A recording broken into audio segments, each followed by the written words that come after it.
สบายดีเอฟซีทุกท่านเด้อมื้อนี้คำลาพามาเบิงตึกใหญ่ๆธนาคารใหญ่ๆอยู่ที่นครหลวงพระบางหรือว่าอยู่ที่ในแก้งหลวงพระบางเนาะพี่น้องเนาะคำลาก็มีโอกาสได้เข้าร่วมงานเพิ่นก็เชิญเข้าร่วมปาฐกถาวันกรรมกรสากลหรือว่าวันแรงงานเนาะพี่น้องอยู่ที่ธนาคารแห่งสปป.ลาวอยู่ในเมืองหลวงพระบางพี่เด้อพี่น้องคำลาก็นุ่งเครื่องประมาณนี้แหละเนาะเครื่องสุภาพเรียบร้อยเพิ่นบอกนี่ก็ดีใจรู้สึกเป็นเกียรติที่ได้มาร่วมงานปาฐกถาในครั้งนี้เนาะต้องสาพันธ์กรรมบางแข้งพี่น้องคำลาสิพาพี่น้องไปเบิ่งว่าจะเป็นจังได๋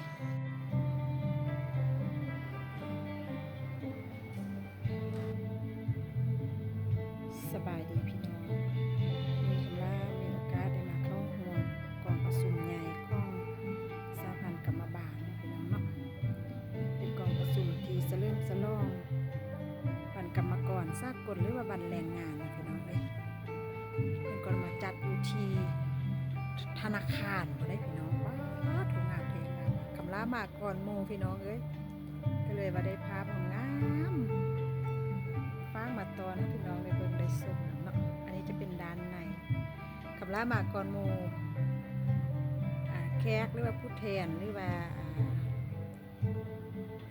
นักสมณกรยังมีประมาณจักคนคำลามาก่อนหมู่ก็เลยว่าถือโอกาสถ่ายคลิปภาพงามๆฟ้ามาตอนให้พี่น้องได้เบิ่งได้ชมเนาะอันนี้จะเป็นด้านในเดี๋ยวคำลาจะไปถ่ายด้านนอกค่ะเบิ่งว่างามซำได้โอ้ยงามคักงามแน่พี่น้องเอ้ยงามแท้งามว่าเป็นครั้งแรกที่คำลาได้มาประชุมเคสนี้เนาะดีใจที่ได้มาเข้าร่วมที่เพิ่นให้เกียรติได้มาร่วมฟังนะพี่น้องเอ้ยเห็นบอกคำลามาก่อนหมู่พี่น้องคณะว่าคำลาอยู่ใกล้ๆคำลาตื่นตั้งแต่4 โมงเช้าแล้วก็6 โมงคำลาออกมาแล้วพี่น้องเพราะว่าไก่เติบเดี๋ยวหนทางก็บ่ดีเด้พี่น้องมาฮอดก่อนนี่แหละดีเนาะพี่น้องว้าโถงามปะล้ำปะเหลือเพิ่นก็จะจัดไว้โซนเป็นโซนไว้ให้ผู้แทนเนาะที่ว่าบรรดาหัวหน้าห้างร้านบริษัทต่างๆนะเขาแล้วมาก่อนหมู่นี่เป็นว่าบอกนั่งถึงหน้าบริษัทกำลังว่าบ่นั่งแล้วแล้วนั่งอยู่คลิปนี้เอาพี่น้องเด้เพราะว่ามาท่องไว้นี่จองนี่ละ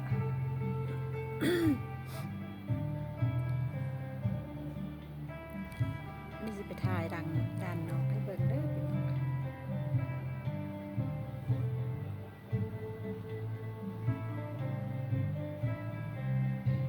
โอ้ยงามคัก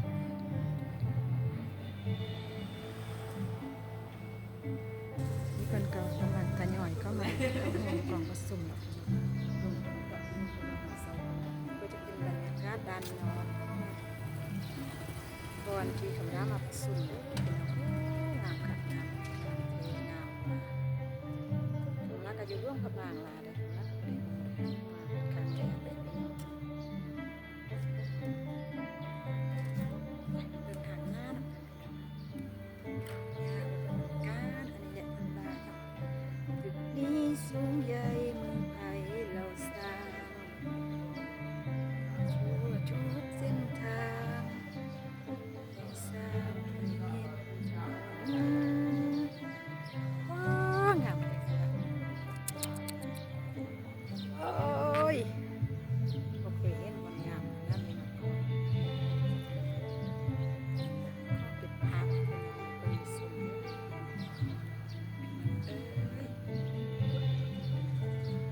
ก็จะมีไล่รถสตาร์ทเนาะจะมีผูกผ้าป่าไม้เดซองคำลานะก็จะมีกินมีเที่ยวเดมีลิ้นเดก็จะมีแบบหลักลาหลักการได้หนึ่งเดนะพี่น้องเนาะเอ้ยอะไรเพิ่นมาเฮ็ดให้สุดกุดให้เทิงไรทุกอย่างนะเพิ่นมาเนาะมาลุงได้แก่มันได้เพิ่นเด้ไส้ลุยก็ได้คำลาไส้เนียบไส้ระเบียบเป็ดไหน ใส่เฮฮาปาร์ตี้กันได้อีกใหม่โอ้ยอันนี้ก็เป็นการอ่าโฆษณาตัวเอง พี่น้องเลยอู้งามงามถ้าบนทางก็มากค่ะแล้วก็ปลูกต้นไม้ดอกคูณโอ้งามเว้ยเด็กพี่น้องนี่ก็จะน่าจะเป็นงามผูกเลยเนาะแต่ถ้าว่าตอนแรกมันติดเปิดจะงามเลยเนี่ยก็จะเป็นเศร้าทุ่งโอ้งามค่ะพี่น้องเอ้ยจะเป็นธนาคารแห่งสปปลาวห้องอยู่ที่แข้งร่วมประกาศ3 วันกรรมบาลแป้งคุณมาจัดประทาน5 วันกรรมกรสร้างคนหรือว่าวันแรงงานเนาะมาจัดตรงนี้คำแรกก็เป็นคนหนึ่งที่เป็นแรงงานเนาะเป็นแรงงานเป็นสาวเกษตรกรผู้ออกแรงงานก็เลยเข้ามาห่วมประทาน5อยู่ที่นี่พี่น้องอ๋องามแท้งามมากพี่น้องจังมางามเท่เนาะงามแท้งามว่าพี่น้องเอ้ยแล้วสิเก็บภาพงามแบบนี้จ้ะพี่น้องเป็นกระสุน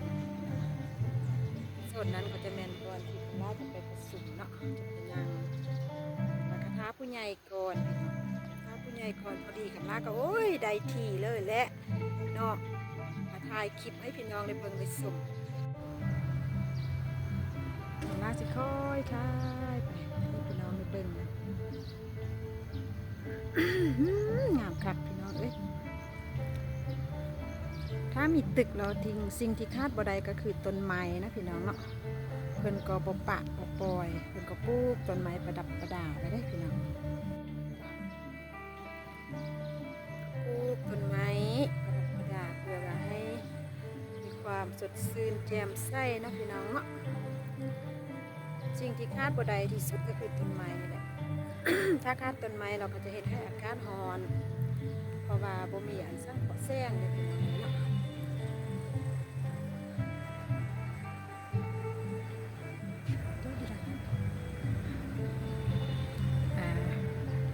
ถ่ายคลิป หัวหน้าห้าก็หมายาเลยหัวหน้ามาน้ำลังลูกน้องกะยาเนาะเป็นว่าพี่น้องจะเป็นทางเข้าเด้อพี่น้องงามกว้างแต่ว่าพี่น้องเอ้ย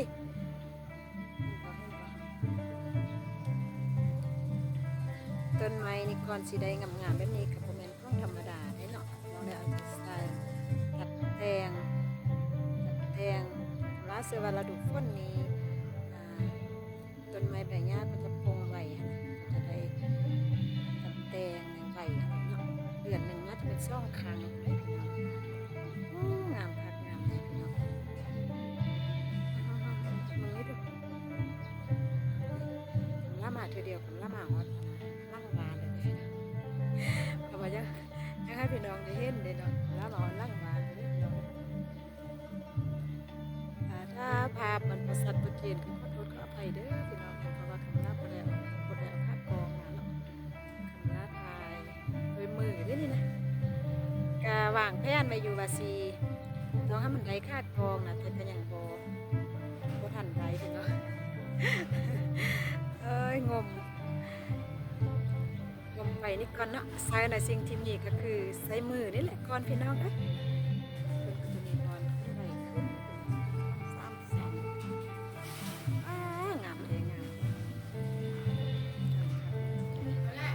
ได้มาถ่ายคลิปแล้วดีจังเลยมาเนี่ยพอดีเจอ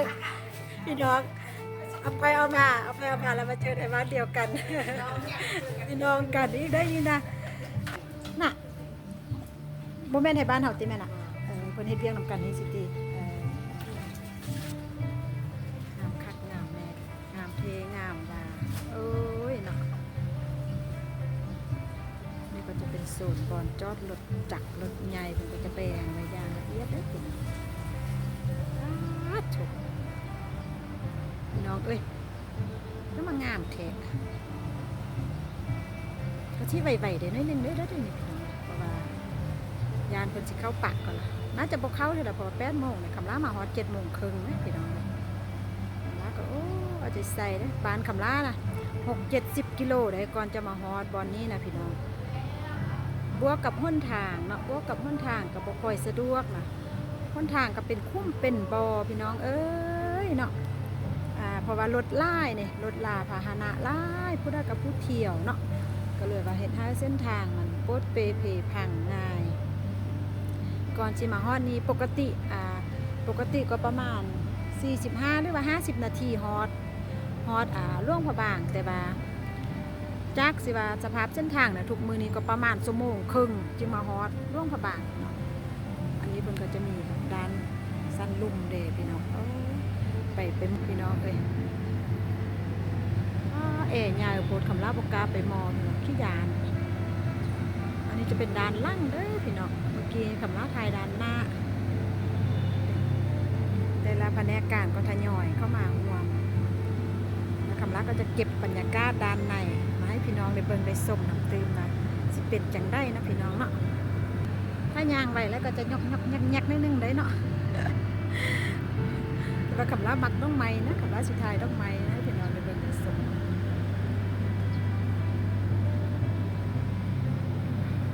โค้งออมตึกเราได้ยินนะคำลานะพี่น้องเลยมาแล้วต้องให้มันได้คลิปเนาะมาฟังมาตอนพี่น้องก็คิดว่ามื้อนี้ว่าสิไปถ่ายที่ประธานมังโมบัดทานมังโมนะพี่น้องแต่ว่าบ่ฮู้ว่าสิได้สำได้เนาะเพราะว่ายากบ่ยากมาฮอดนี่เราเพิ่นต้องมีการซุ่มแซวแมวโค้งเดี๋ยวนิดนึงแต่ก็เบิ่งตัวจริงเนาะคำลาก็ได้ย่อมตัวเองได้เพราะว่าคำลาอยู่บ้านไกลเด้พี่น้องถ้าว่าอยู่บ้านไกลนี่ก็สิอยู่ดนอยู่แต่ว่าอยู่บ้านไกลเนี่ยโอ้ยทางก็คอยสะดวกสบายเนาะไปเพิ่งด้านหลังนะครับเป็นมาใส่กับมาใส่กับเนาะน้ำมันใหญ่เรื่องสวยสมผมท่านกับประธานก็คงจะทำมูแล้วเนาะเหตุการณ์ก็ดูสวยเลือดชีวิตก็คนอื่นก็คือว่าเหตุการณ์สร้างบุญสร้างกุศลอันยิ่งใหญ่เนาะคือว่าเอาสวยชีวิต